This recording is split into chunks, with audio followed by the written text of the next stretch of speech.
Hello everyone, welcome to my channel. कल के अवतार को क्रूएल और इमोशनलेस कौन लोग कहेंगे और क्यों कहेंगे, आज मेरे वीडियो का टॉपिक यही है।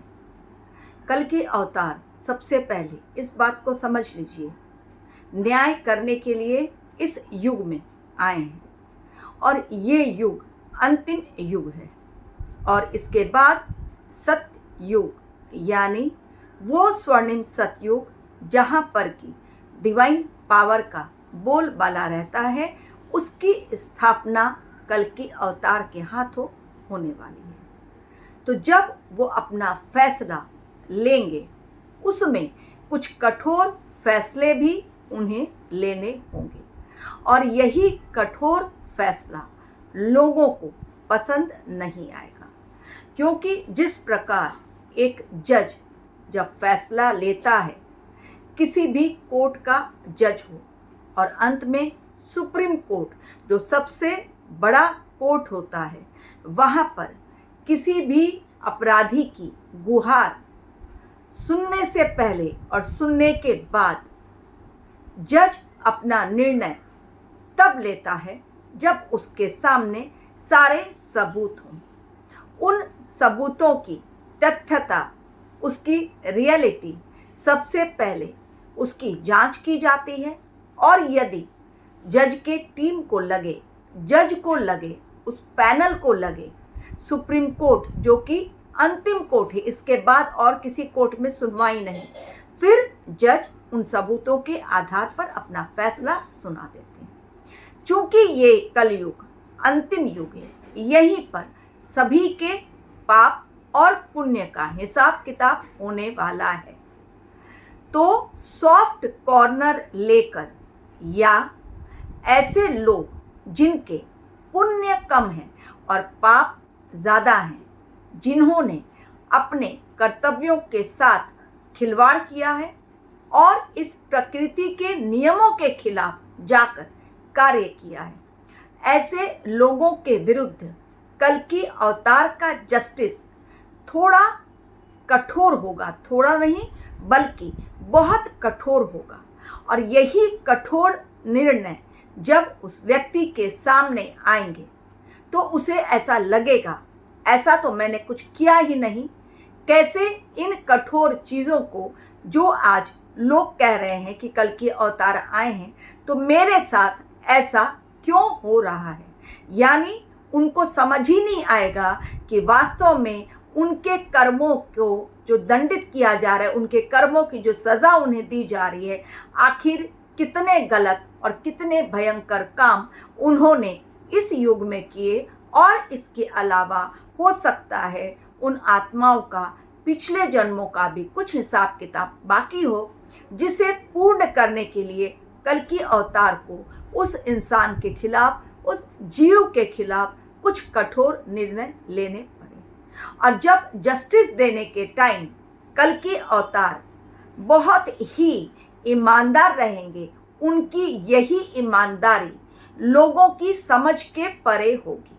और इसलिए ऐसे लोग जो कि खुद अन्याय करते हैं लेकिन अन्याय सहन नहीं करते, यानी कोई अगर उनके साथ अन्याय करता है तो ये उनके वश के बाहर होता है, यानी असहनीय उनके लिए हो जाता है, इनटॉलरेबल उनके लिए हो जाता है, वो उसे सहन नहीं कर सकते। लेकिन चूंकि कल के अवतार के हाथों कलयुग का निर्णय सौंपा गया है और उसमें वो जात पात धर्म भेदभाव इन सब चीज़ों का प्लस पैसे रुपए का या पावर पोजीशन का ऐसा कुछ भी वो जस्टिस करने के टाइम नहीं देखेंगे, यानी उनकी जस्टिस एक समान एक रूप से सभी आत्माओं के लिए होगी।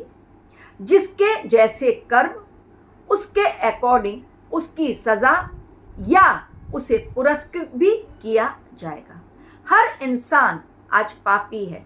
कलयुग में शायद ही इक्का दुक्का कोई ऐसा बचा हो जिसने कभी कोई पाप किया ही ना हो, यानी अजाने अनजाने हर एक के साथ, हर एक के हाथों कभी ना कभी कोई ना कोई पाप हो ही जाता है।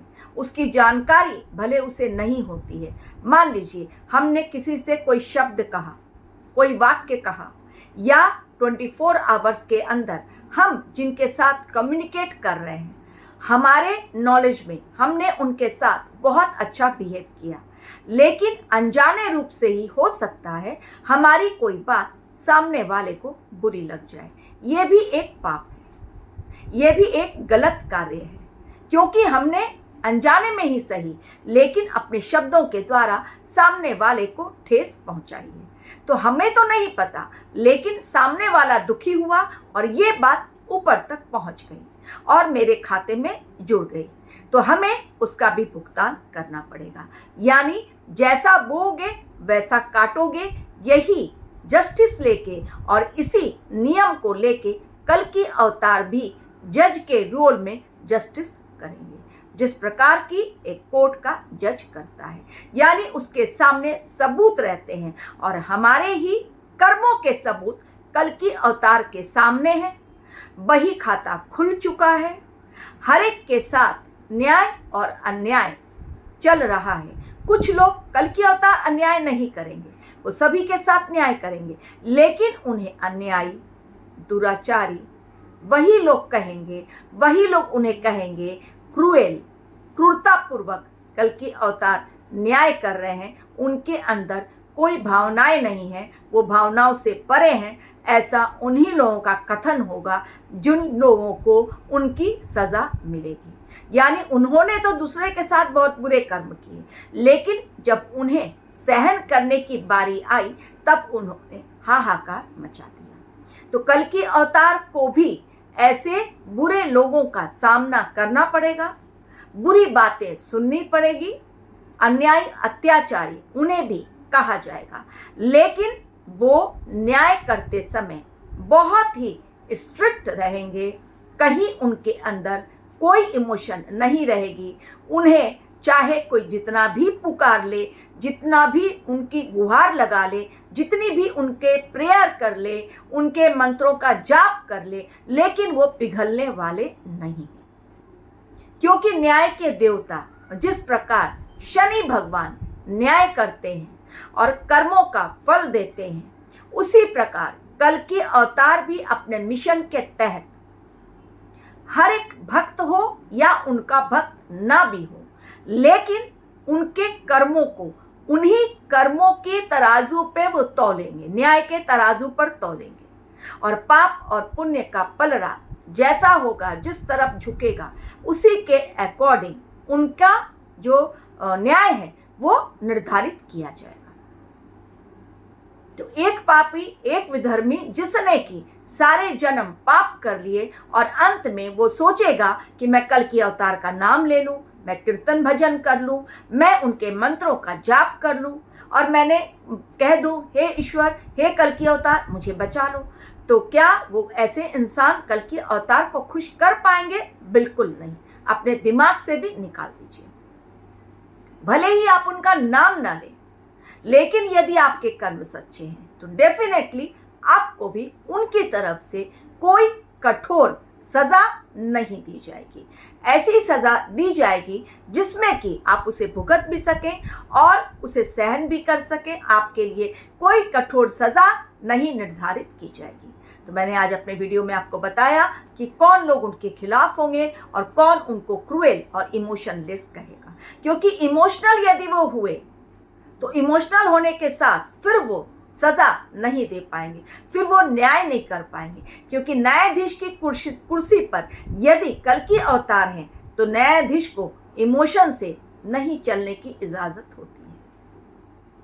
उनके ऊपर भी शिव हैं, उनके ऊपर भी उनके गुरु हैं जो निष्पक्ष रूप से फैसला सुनाने की उनसे गुहार करेंगे। और कल की अवतार भी कभी किसी को निराश न करते हुए, अपने गुरु के आदेश का पालन करते हुए, जो कुछ उन्हें सीख मिली जीवन भर उसी का पालन करते हुए वो निष्पक्ष होकर जस्टिस देंगे। भले इसके लिए उन्हें उनका विरोधी पक्ष क्रूएल कहे और इमोशनलेस कहे।